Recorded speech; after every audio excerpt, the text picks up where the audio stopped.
Alright, if you do any kind of shooting, you're going to realize that one of the things, be it revolvers, semi-autos, one of the things that really makes a good shot or a good shooter is a really nice, smooth, clean trigger pull.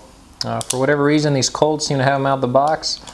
So I just want to kind of show some appreciation of that, explain exactly what it is that makes it that good by going through a detailed field strip. I haven't made too many videos recently, and you can tell why by slightly looking at my arm. Have what has been diagnosed as a decent case of poison ivy. Ta-da! Not very nice, and there's nothing I can do about that. So I'm here at home making videos.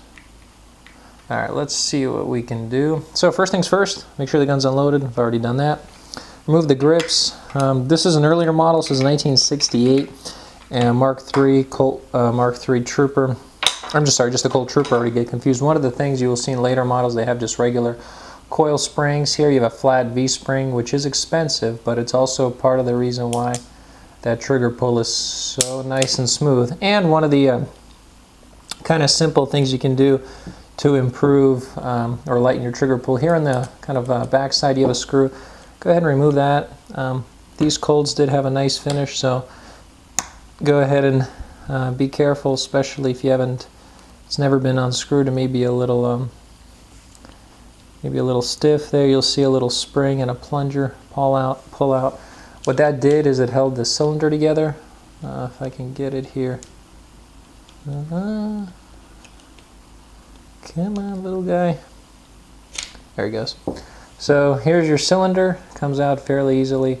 Obviously this is the cylinder extractor. There's a little spring in here. You can take it a step further if you want to for cleaning. But as long as that's smooth, which it is, there's really nothing you need to do further. Then here comes the slightly, well, a little bit trickier part. There's a screw here, and what you'll notice is revolvers are somewhat like clocks internally.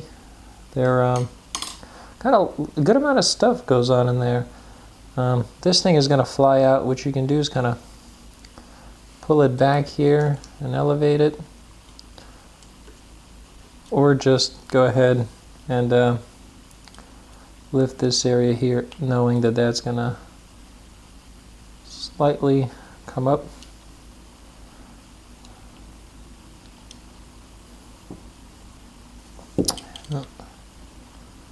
There he goes. Yeah, you have to get this out first, if I'm not mistaken. The cylinder release should be pretty straightforward. There's a little, just kind of pretty much have to just raise it, I believe. Oh, the games begin, right?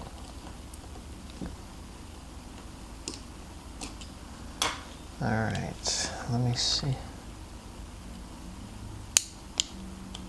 Whoa, that is like butter though. Alright, anyways, hold on. Back to business here. How the hell do I remove this thing here? Oh, dumbass. Okay, after you remove this screw, there's another screw back here that you want to get out.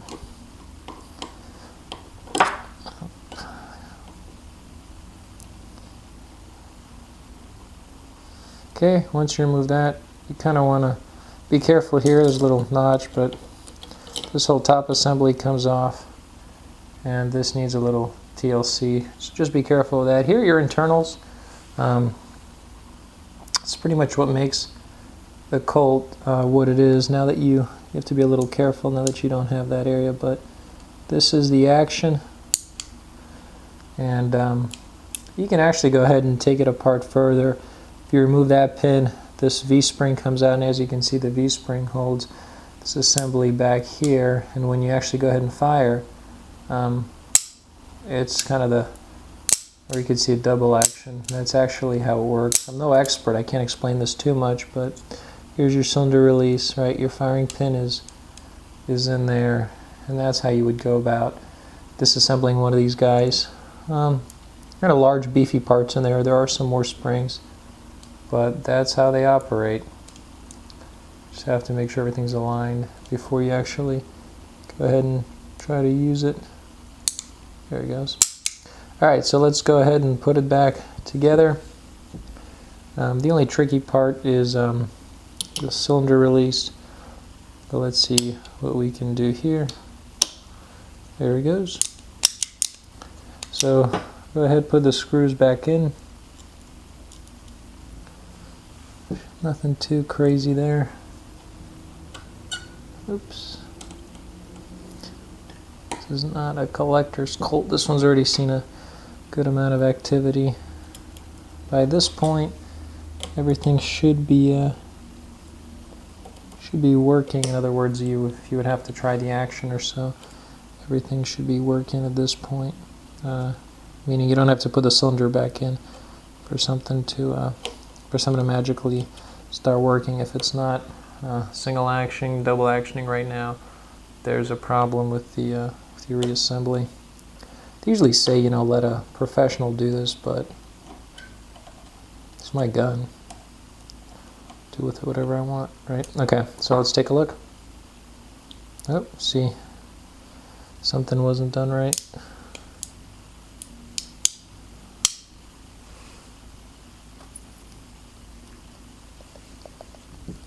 See if it's just too stiff. Although everything did go in fine.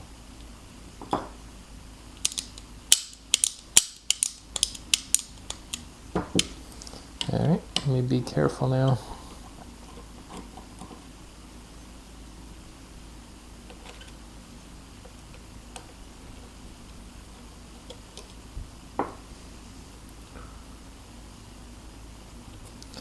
Alright, let's see what I did wrong.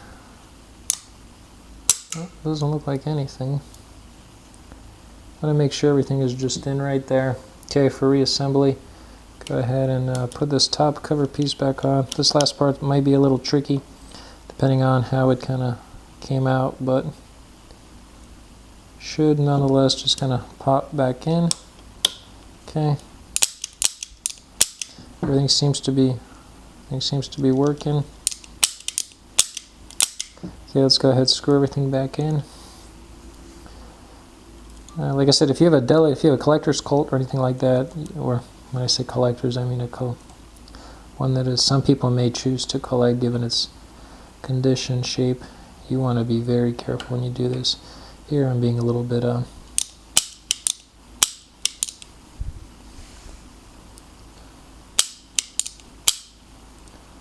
it's almost like that's the wrong screw. It doesn't like that. Let's see what's going on there.